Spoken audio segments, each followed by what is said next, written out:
Terima kasih Tuhan Yesus yang baik. Engkau Allah yang senantiasa memelihara kehidupan kami.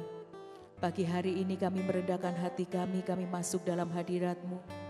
Dan kami memohon kiranya tangan Tuhan memimpin langkah hidup kami sepanjang hari ini. Dengan penyertaan Tuhan, dengan tangan Tuhan yang kuat yang memimpin langkah hidup kami, hati kami menjadi tenang. Terima kasih Bapa yang baik, terima kasih. Haleluya Yesus. Tenanglah kini hatiku, Tuhan memimpin langkah hidupku.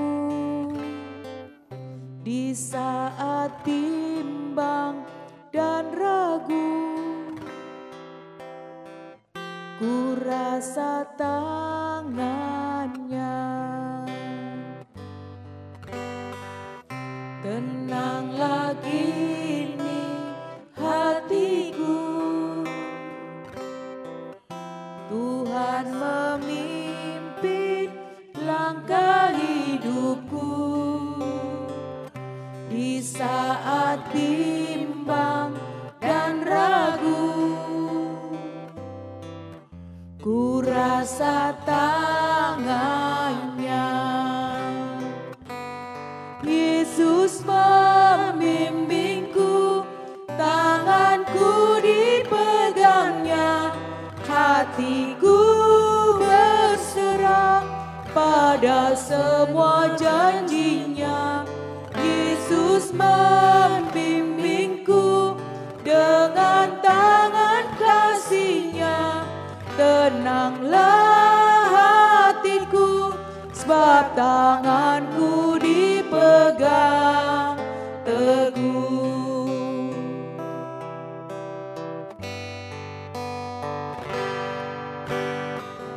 Tenanglah kini hatiku, Tuhan memimpin langkah hidupku. Di saat bimbang dan ragu, ku rasa tangannya. Yesus membimbingku, tanganku dipegangnya, hatiku berserah pada semua janjinya. Yesus membimbingku dengan tangan kasih-Nya. Tenanglah hatiku, sebab tanganku dipegang teguh. Yesus membimbingku, tanganku dipegangnya, hatiku berserah pada semua janjinya. Yesus membimbingku dengan tangan kasih-Nya. Tenanglah hatiku, sebab tanganku dipegang teguh. Haleluya, haleluya, haleluya.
Tenanglah hatiku, sebab tanganku dipegang teguh.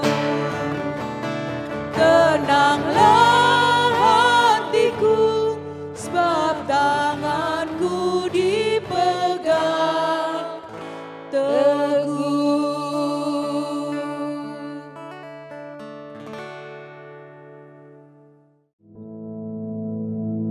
Our Father, which art in heaven, hallowed be thy name.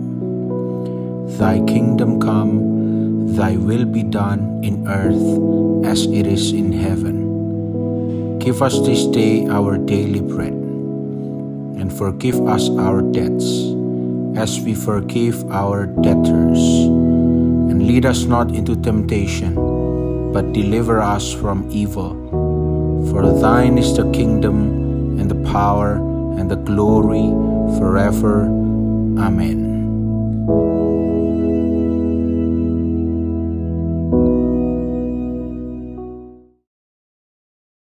Haleluya, puji nama Tuhan saudara sekalian. Pagi hari ini, saya ingin mengajak saudara untuk membaca kisah kejadian yang terdapat di dalam pasal yang kedua. Kita akan baca mulai ayat yang ke-8. Judulnya adalah tentang manusia dan Taman Eden. Kalau kita melihat judul ini, pasti terbayang di benak kita suatu keadaan yang baik, taman, ya, Eden, sesuatu yang semacam paradise. Dan memang kenyataannya demikian. Coba kita lihat dulu apa yang diceritakan di sini, ya. Selanjutnya Tuhan Allah membuat taman di Eden di sebelah timur. Disitulah ditempatkannya manusia yang dibentuknya itu. Lalu Tuhan Allah menumbuhkan berbagai-bagai pohon dari bumi yang menarik dan yang baik untuk dimakan buahnya.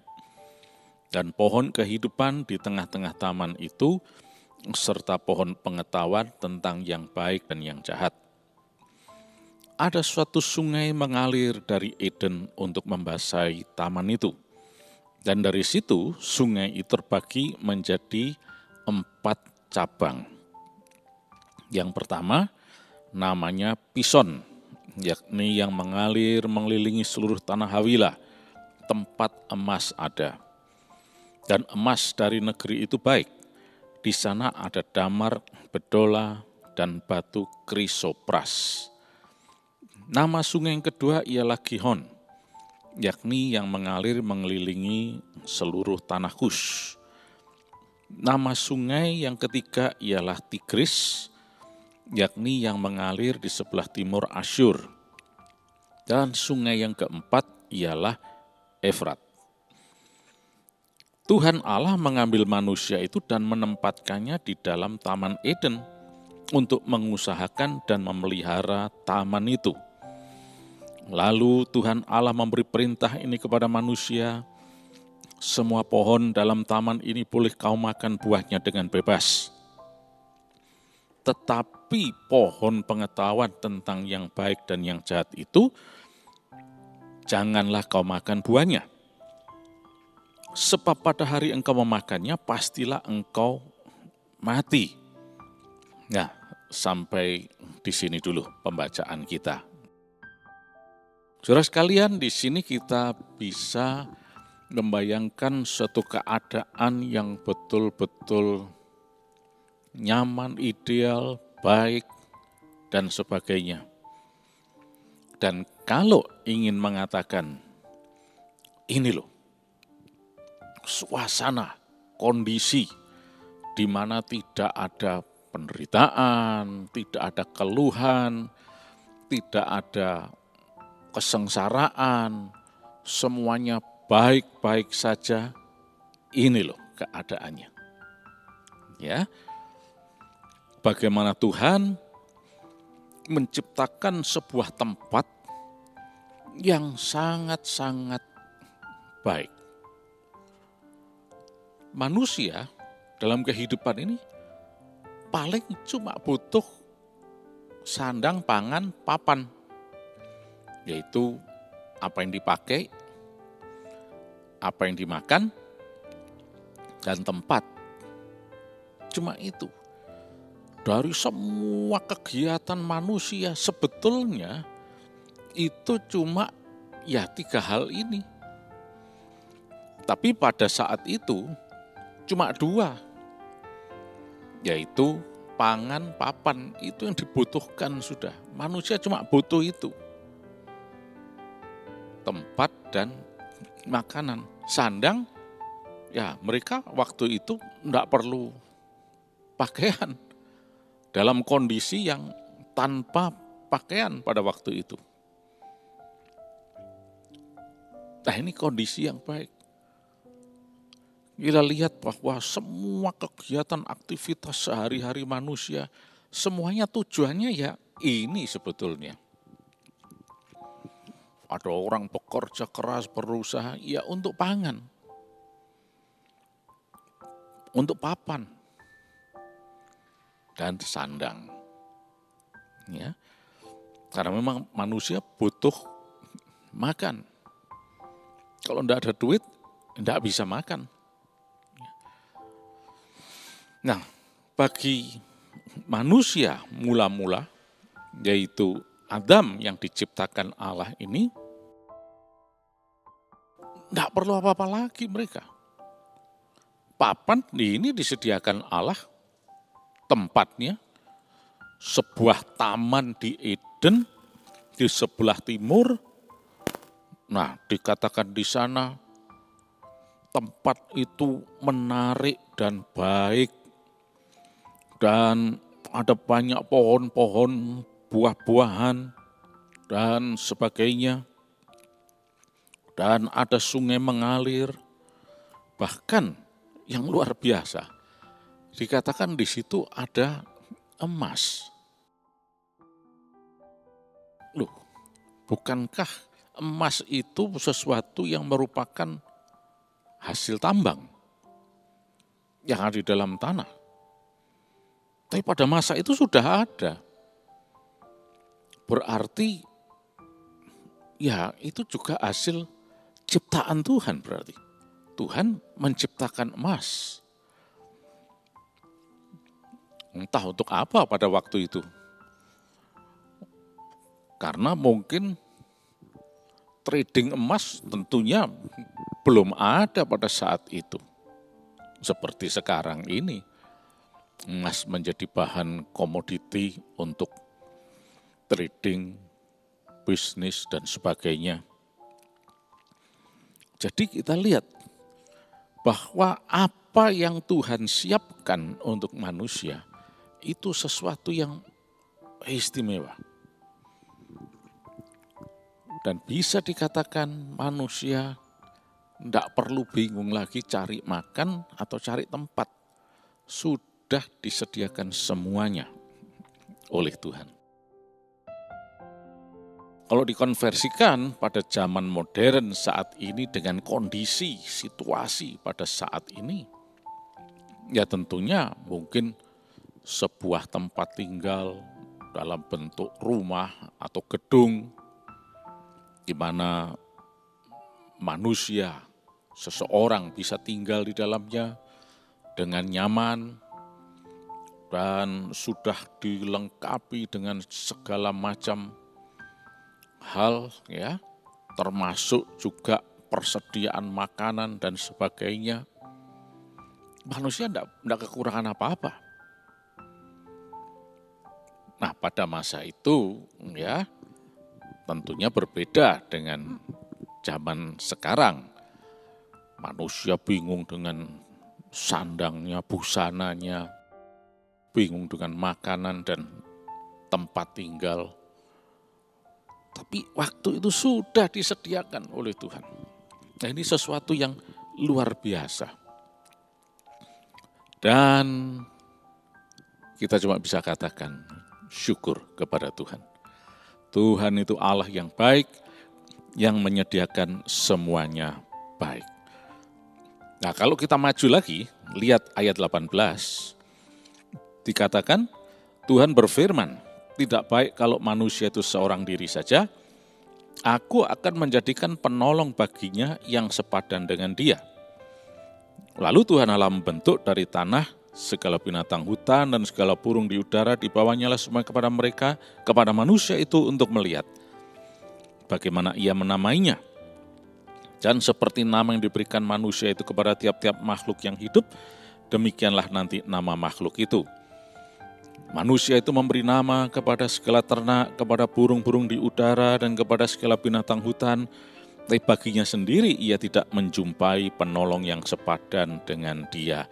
Nah, sampai di sini dulu. Ya. Tuhan menciptakan, dikatakan, binatang, hutan, segala burung di udara, itu bukan untuk menjadi penolong yang sepadan bagi manusia. Bukan, salah. Ayat ini tidak mengatakan demikian. Tapi ayat ini mengatakan Tuhan menjadikan itu dan memberi otoritas pada manusia untuk menamainya. Nah, tentu saja ini bukan penolong yang sepadan. Dan ditegaskan di dalam bagian akhir ayat 20 itu, tapi baginya sendiri ia tidak menjumpai penolong yang sepadan dengan dia. Belum ada penolong yang sepadan dengan dia. Tadi ayat 18 Tuhan katakan, tidak baik kalau manusia seorang diri saja. Kalau Adam itu seorang diri saja, aku akan menjadikan seorang penolong yang sepadan dengan dia. Nah, ini luar biasa. Tuhan bukan saja menyediakan tempat yang baik, supply makanan yang baik, semuanya baik. Udah manusia tidak perlu bingung apa-apa, tidak ada tekanan, tindasan hidup, dan sebagainya. Manusia tinggal menikmati apa yang Tuhan berikan. Termasuk penolong yang sepadan. Helpmeet yang sepadan. Dan kita tahu nanti kemudian ya mereka ini menjadi suami istri. Tapi kita baca dulu supaya lebih jelas ya. Lalu Tuhan Allah membuat manusia tidur nyenyak. Ketika ia tidur, Tuhan Allah mengambil salah satu rusuk daripadanya, lalu menutup tempat itu dengan daging. Dan dari rusuk yang diambil Tuhan Allah dari manusia itu, dibangunnyalah seorang perempuan, lalu dibawanya kepada manusia itu. Lalu berkatalah manusia itu, inilah dia tulang dari tulangku dan daging dari dagingku. Ia akan dinamai perempuan, sebab ia diambil dari laki-laki. Sebab itu seorang laki-laki akan meninggalkan ayahnya dan ibunya dan bersatu dengan istrinya sehingga keduanya menjadi satu daging. Mereka keduanya telanjang, manusia dan istrinya itu, tetapi mereka tidak merasa malu. Nah, ini keadaannya. Serba baik semuanya. Dan Tuhan itu merencanakan semuanya baik, membuat semuanya baik, termasuk juga Tuhan memberikan penolong yang sepadan. Baik. Nah, sekarang kita cuma menyimpulkan aja bahwa manusia itu tidak kurang apa-apa. Kalau mau bertanya, kurang apa lagi? Semuanya sudah disediakan Tuhan. Mulai dari tempat, suplai makanan, penolong yang sepadan. Jadi mereka berdua, suami istri, itu bisa bersukacita berdua, tidak sendiri. Ya. Adam dan Hawa ini menjadi satu daging. Dan mereka bisa bercengkrama satu dengan yang lain, termasuk juga nanti kita lihat mereka bisa berintim dengan Tuhan. Sudah, semuanya serba baik. Tapi mengapa yang baik ini kemudian menjadi tidak baik? Kalau kita mengatakan itu memang rencana Allah, ini omong kosong. Tidak mungkin. Allah sudah melakukan semua yang baik dan sama sekali tidak mungkin Tuhan kemudian menyediakan yang tidak baik, membuat yang tidak baik, membuat manusia menderita. Sama sekali tidak mungkin. Kalau kita baca selanjutnya dalam pasal 3, ternyata manusia sendiri yang sudah membuat hidupnya ini susah. Ya, ini memang terkait dengan pernyataan di dalam ayat yang ke-16 dan 17 itu. Kita lihat kembali dikatakan, Tuhan memberi perintah kepada manusia bahwa semua pohon dalam taman ini boleh kau makan buahnya dengan bebas. Tapi pohon pengetahuan tentang yang baik dan jahat itu janganlah kau makan buahnya. Sebab pada hari engkau memakannya pastilah engkau mati. Nah, di sini kita lihat ada satu konsekuensi yang cukup berat ini. Artinya manusia itu harus dalam segala kebaikannya, kenikmatannya itu tetap tunduk taat kepada Tuhan. Loh, tapi bukankah ini menunjukkan bahwa Tuhan itu masang semacam perangkap kepada manusia? Ada banyak pohon yang bebas dimakan buahnya. Tapi ada satu pohon pengetahuan tentang yang baik dan jahat itu tidak boleh dimakan buahnya. Kenapa ini ditaruh di sana? Saudara sekalian, kita manusia, kita adalah ciptaan Tuhan. Kita tidak punya wewenang untuk mengklaim atau mengkoreksi Tuhan, apalagi menghakimi Tuhan. Tuhan yang salah, kenapa itu ditaruh di sana? Pohon pengetahuan tentang yang baik dan jahat itu ada di sana. Nah, kalau itu tidak ada, pasti manusia tidak akan jatuh dalam dosa. Tidak akan melanggar Tuhan, gara-gara pohon itu. Allah adalah Allah yang berdaulat. Dia mau membuat pohon, mau tidak membuat pohon, itu terserah Tuhan. Dia mau taruh itu 1 atau 1000, terserah Tuhan. Yang penting adalah jelas. Tapi pohon pengetahuan tentang yang baik dan jahat itu janganlah kau makan buahnya. Malah lebih lagi diberi konsekuensinya. Sebetulnya itu sudah cukup. Tapi Tuhan menjelaskan, pada hari engkau memakannya pastilah engkau mati. Kurang apa coba? Sudah jelas semuanya. Tapi ternyata ya kita tahu bahwa manusia itu memang nggak tahu diuntung. Orang mungkin sekitar Jawa Timur sini punya istilah yang disebut mulang sara. Orang yang nggak tahu diuntung. Orang membuat kesusahan, penderitaan itu akibat ulahnya sendiri. Atau bisa secara umum kita katakan ini orang yang kakean pola, banyak tingkah. Oh, sudah sangat banyak pohon yang lain. Kenapa kok harus menginginkan yang ini? Padahal Tuhan sudah jelas-jelas mengatakan jangan. Dan ditunjukkan juga akibatnya nanti. Pastilah engkau mati, sudah jelas. Kok ya tetap dilakukan? Ini jadi kita lihat bahwa manusia itu, manusia yang kadang-kadang enggak tahu diuntung. Oleh karena itu pagi hari ini saudara sekalian, mari kita tegas mengatakan kepada diri kita, kamu mau cari apa? Tuhan itu sudah memberikan segalanya untuk kita. Dan tidak usah khawatir. Tuhan pasti akan memberikan yang baik. Semua yang tidak baik terjadi karena ulah kita sendiri. Ada keluarga yang sedang mengalami kemelut dalam rumah tangganya. Si istri bingung, nangis-nangis karena suaminya kecantol dengan wanita lain. Loh ini loh, ini orang yang tidak tahu diuntung ini.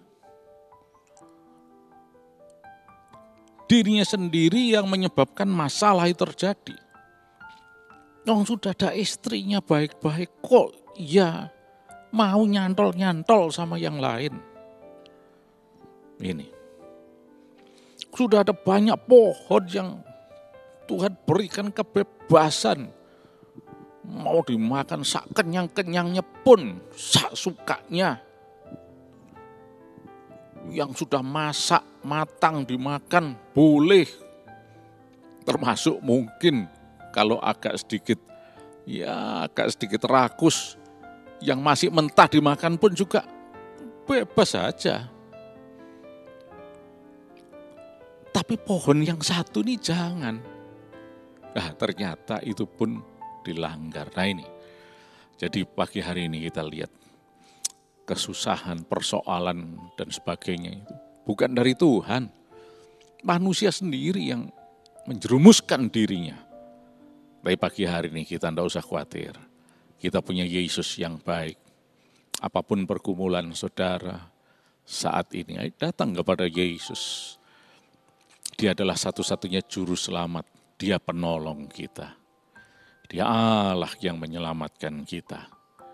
Allah yang menyembuhkan, memulihkan, menolong kita. Mari kita berdoa, Tuhan Yesus, ampuni segala kesalahan kami, ketidaktaatan dan ketidaksetiaan kami, Tuhan. Pagi hari ini kami merendahkan diri di hadapan-Mu. Engkau mengulurkan tangan yang penuh kuasa, menjamah kami semua. Dan kami akan dipulihkan, menikmati kembali Taman Eden yang Kau sediakan, Tuhan. Dan kami berdoa setiap jemaat Tuhan yang ada di tempat ini, semuanya akan menikmati Taman Eden di dalam nama Yesus. Terima kasih Tuhan. Sepanjang hari ini berkat-Mu dilimpahkan atas kami. Kami terima kelimpahan dari Engkau Tuhan. Tidak ada kekurangan. Kami semuanya sehat dalam nama Yesus. Terima kasih. Haleluya. Amin.